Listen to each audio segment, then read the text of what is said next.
बोलो जयकारा बोल मेरे श्री गुरु महाराज की जय, साचे दरबार की जय। सब कुछ गुरु के पास है, पाइए अपने भाग। सेवक मन सौंपे रहे, नित दिन चरणन लाग। सन 1967 ईस्वी की बात है। श्री व्यास पूजा अर्थात श्री गुरु पूर्णिमा के शुभ पर्व के पश्चात श्री गुरु महाराज जी ने श्री प्रयाग धाम जाने का कार्यक्रम बनाया। जिस दिन आपने प्रस्थान करना था, उससे 3-4 दिन पहले से ही श्री आनंदपुर तथा उसके आसपास के क्षेत्र में निरंतर वर्षा हो रही थी।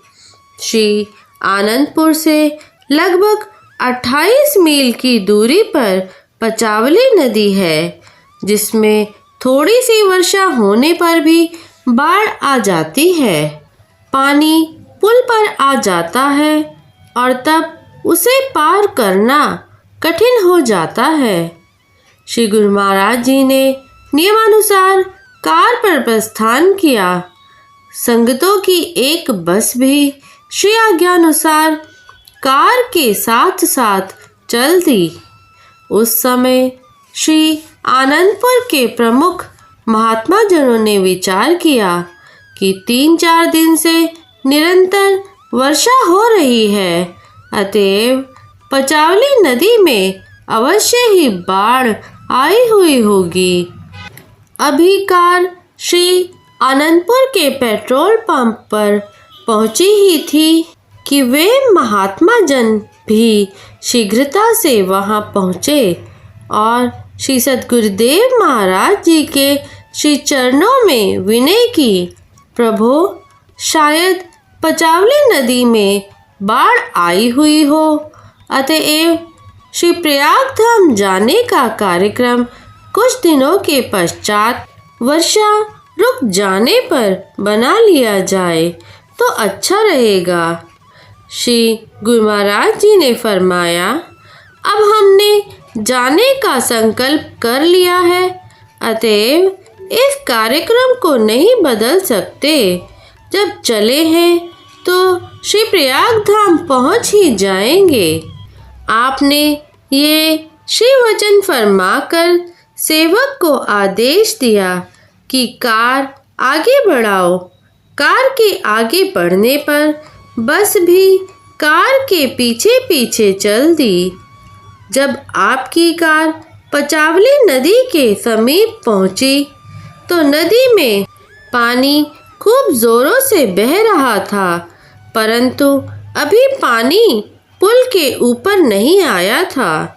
आपकी कार तथा साथ वाली बस ने ज्यों ही नदी के पुल को पार किया, त्यों ही नदी में एकदम से जलस्तर बढ़ने लगा और केवल 5 मिनट के पश्चात ही पानी पुल के ऊपर से बहने लगा। कुछ लोग जो नदी के किनारे किसी कार्यवश खड़े थे, उन्होंने इस दृश्य को देखा। उनके मुंह से अनायास ही ये शब्द निकले कि शायद यह नदी महापुरुषों के आगमन की बाट जो रही थी। तभी यह अपनी उछल कूद को रोके हुए थी। 3-4 घंटे के पश्चात श्री आनंदपुर के प्रबंधकों ने पुनः परामर्श किया कि शायद पचावली नदी में बाढ़ आ चुकी हो, अतः वहां जाकर श्री सद्गुरुदेव दीनदयाल महाराज जी के श्री चरणों में वापस लौट आने के लिए विनती करनी चाहिए। 5-6 प्रबंधक ट्रक पर सवार होकर जब पचावली पहुंचे तो वहां क्या देखा कि पानी पुल के ऊपर से बह रहा है और दोनों ओर यातायात रुका हुआ है। उन्होंने चारों ओर नज़र दौड़ाई, परंतु उन्हें कहीं भी कार व बस नज़र न आई। फिर किसी से पूछने पर पता चला कि श्री सद्गुरुदेव महाराज जी की कार तथा श्री आनंदपुर की बस जैसे ही नदी के पुल के पार हुई, नदी में तुरंत बाढ़ आ गई। यह सुनकर प्रबंधक वापस लौट आए। श्री प्रयाग धाम पहुंचकर आपने सेवकों के प्रति श्री वचन फरमाए। देखो, दृढ़ संकल्प में कितनी शक्ति है।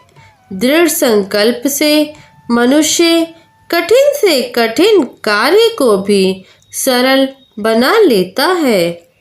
यदि मनुष्य दृढ़ संकल्प से भक्ति मार्ग पर अग्रसर होता जाए तो सफलता उसके पग अवश्य चूमेगी।